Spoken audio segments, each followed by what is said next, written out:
il a souhaité contre-attaquer. Très rapidement après les accusations de Florence Porcel, Patrick Poivre d'Arvor avait fait savoir qu'il se défendrait. Alors que son avocat Philippe Nepel avait déclaré, il n'a jamais imposé à qui que ce soit une relation quelle qu'elle soit, et certainement pas à Madame Porcel, si est-il l'ancien présentateur du JT de TF1 qui est indirectement sorti du silence à nouveau. En effet, son avocat a fait savoir auprès de l'AFP ce mercredi 31 mars qu'il avait déposé une plainte pour dénonciation calomnieuse contre celle qu'il accuse de viol. Les conseillers de la protagoniste, Emmanuel Moine et Joséphine Doncieux, n'ont, quant à eux, pas souhaité répondre aux sollicitations du journal. Pour rappel, une enquête préliminaire a été ouverte par le parquet de Nanterre le 15 février dernier après que Florence Porcel ait accusé Patrick Poivre d'Arvor d'agression sexuelle. Selon ses propos, les faits se seraient déroulés une première fois en 2004 puis en 2009. Depuis, une source proche du dossier avait indiqué que de multiples auditions étaient en cours. Elle a apporté des précisions. Le 26 mars dernier, Florence Porcel a accordé une interview à Elle et a souhaité donner des détails concernant son témoignage auprès des enquêteurs. Vous devez tout raconter dans les moindres détails, à la seconde près.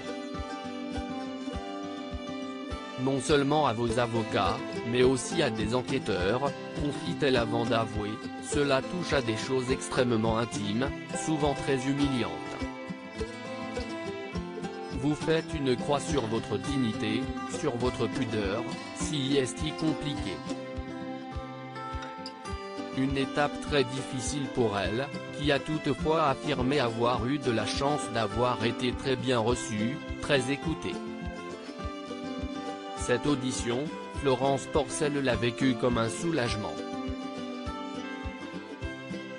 Cette histoire est trop lourde pour moi, elle me bouffe, indique-t-elle. Après qu'elle ait déclaré que Patrick Poivre d'Arvor lui a volé ma vie sentimentale, amoureuse et sexuelle.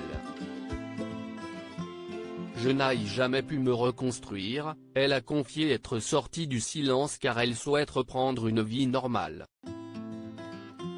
Je ne peux plus me taire et laisser mon image publique se dégrader sans réagir.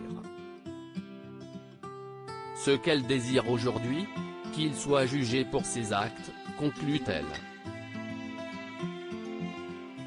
Des témoignages qui s'enchaînent depuis la révélation de ces accusations, les témoignages mentionnant des comportements inappropriés de Patrick Poivre d'Arvor ne cessent de voir le jour.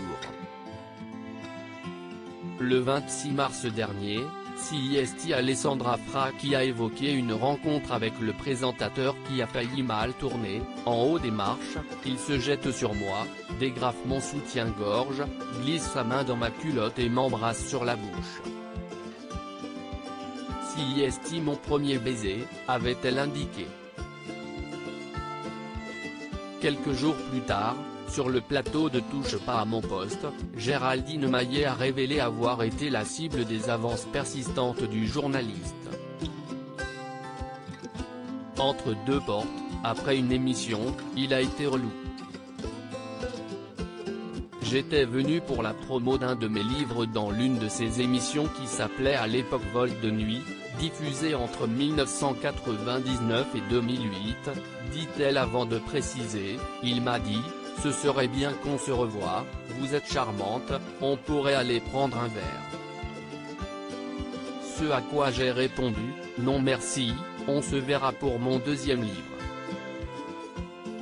Patrick Poivre d'Arvor n'aurait par la suite pas réitéré ses avances.